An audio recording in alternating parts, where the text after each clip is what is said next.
kuri uyu munsi nta muntu n'umwe atawuzi, nta muntu n'umwe atazi ibyashikiye igihugu itariki 29 z'ukwezi kwa kane mu 72. uyu munsi duhagaze ngaha rero kugira ngo twibuke abacu kandi mu mutekano ntangere, mu vyiyumviro vyiza, mu vyiyumviro vyubaka. Twagira rero twibukanye yuko kirazira kwibagira ikintu.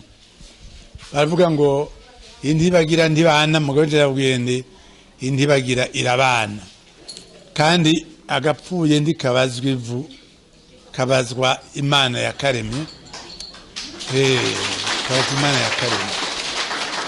Nuko rero mumenye nukuri nejo buntu ikintu kidukoranije ngaha gikuru no kwibuka. Mugo tukibuka twibuka abacu, abo bacu tugiza kubibuka mu mutekano ntangere, mu vyiyumviro vyiza. Cyene bamenyesha nuko kuvyo Imana insumira iyo ndiko ndavuga igisabisho, uko mubazi bose bagiye bamerewe neza cyane aho bari, bamerewe neza cyane aho bari, kuko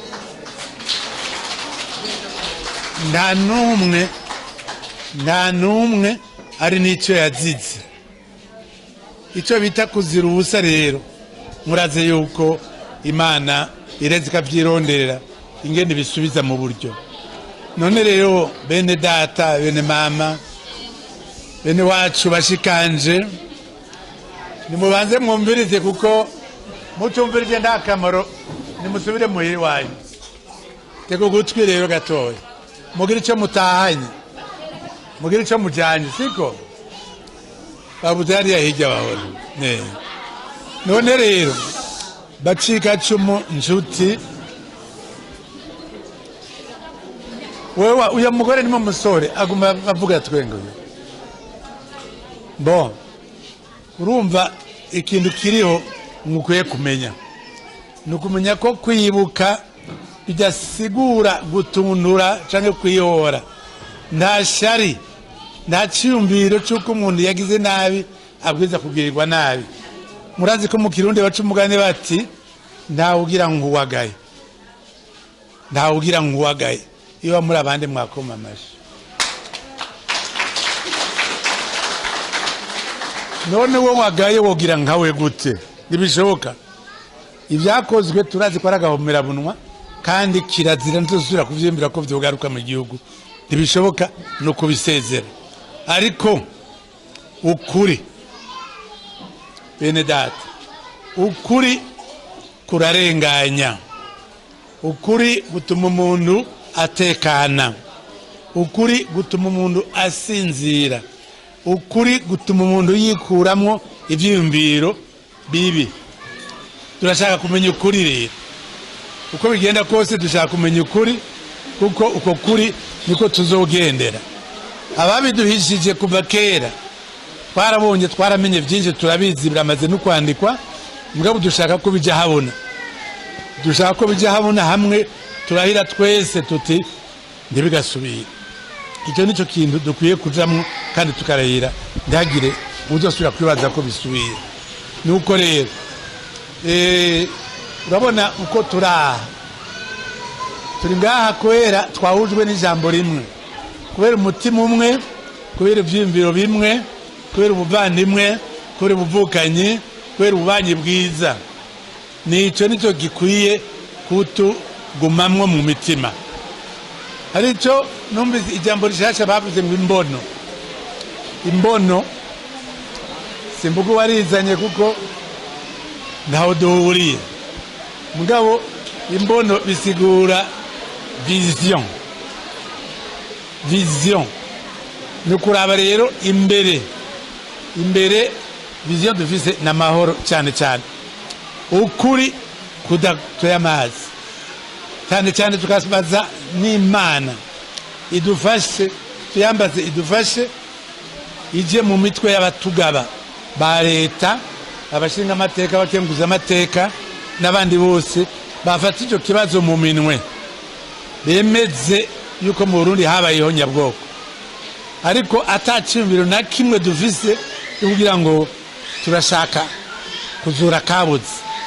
Sibyo dushaka na boro boro, dushaka gukora ibintu byiza bishobora kuzoteza imbere igihugu, biteza imbere cyane cyane uyu mwene wanyu muhereranye, uwo mwicaranye, ari umuhutu ari umututsi, wo muvukana mubanyi, urabe kundu uwo mufasha ukamutera indege agatera imbere. Nicyo kintu cya mbere kiriho. Mugabo ntidushobora gutera imbere mu bujuji, tubanza kumenya rero duhera kuri kahise kacu, kahise k'igihugu cyacu tugeza kukamenya neza cyane, kakaja habona n'abandi bose bakabimenya. Icyo mvuze ndi leta n'inama nshingamateka n'inama nkenguzamateka barayisabye ngo ifate icyo kintu mu minwe, igikore, igitohoza, ibone kubikora. Ariko cyane cyane n'amakungu, Union Africaine, Nations Unies, bose bamenye ibyabaye kandi tubyandike tubibashikirize kugira ngo nabo bazoze gutohoza barondera ibyabo, kuko ukuri si ukumwe gusa, ukuri ni kwa bose. Umuntu wese azobavuga ati ndafise ukuri ngaha mwarandenganije akabivuga, nibyo byiza. Rero ikintu rero nubasaba impanuro, bacika cumu bene wacu, inshuti bagenzi, mubyibuke. Basi bahore bagende, n'abapolisi bari ngaho, mugende murakaza.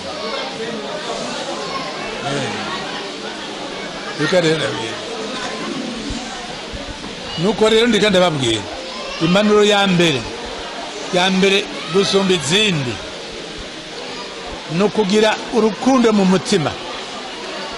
Munkundire ndababwira icyo numva ku rukundo. Urukundo ni kintu gituma umuntu atekana, akabona uwundi, akabona ko ari umuntu nkawe, akanamutwengera, bakayaga, akabona ko ashobora kugira ijambo nawe bashoboye kuyaga. Urukundo ni kintu cyerekana yuko nawe aho utumbereye, aho uri, n'abandi bakubona bakanezerwa. None rero kandi umutima w'urukundo ni wamushikana kuri byose. Mujye muraho umuntu afise umutima w'ikiryi, naco atunga ngo kirame, naco akora ngo gitumbere. Nicyo gituma ndababwira ndi urukundo nicyo kintu cya mbere. Icya kabiri, ukuri bene data, mujye mwame mwibuka yuko ukuri kurarenganya. Baravuga ko ukuri gucisha inka ku mwaro. Ukuri ni ikintu cyiza cyane hamwe, kuko kubesha ntaho bishobora kubashikana. Kubeshera umuntu wowo n'ubugesera wawononye byose, wawononye nibyo bita kuja mu muriro. Kirazira kubeshera umuntu, kirazira kumwambika amaremendanye, kirazira kuremendanye. Mugabo ukuri wabonye uko tuyizi, nibyo nagomba guhava mbaza. Ndetse abari ngaha wabavuze ibyo bibuka ari Mboronyi 12 ari 1993 ari ryari ko waba baza bagice badushikirije mu kutuyagira. Ngaba rero ndangije n'ukuri ndabashimira mwese ku buryo mwatwitavye mukaza kudufasha. Ndako data wanje nimwe mwifashije, ni wanyu twere twari tuje tuva i Bujumbura, ni wanyu mwifashije, nagize ibintu byiza cyane, nabishimye gose. Igisabisho mwavuze n'ibyo mwatanze byari gitangaza. Ngira ndabasabire mumfashe n'ukuri mwivuye inyuma, dushimire abakozi b'Imana bari ngaho, n'ukuri baduhengeye igisabisho kimeze neza, kiryoshe kandi cyubaka. Mwakoze banya kugira Imana, mwarakoze cyane, mwakoze b'Imana ni byiza cyane. Kandi burya umukozi w'Imana, Imana yamaze kumurungika, imurungikana umuhezagiro. Muzoze murabumviriza icyo babwira kizoba ari cyo. None baye nyinshi zirakumvikana. None rero n'ukuri ndabashimiye, ndabona ko munezerewe, ndabona ko muri imitima myiza. Nimwikomera amashyi ndahejeje.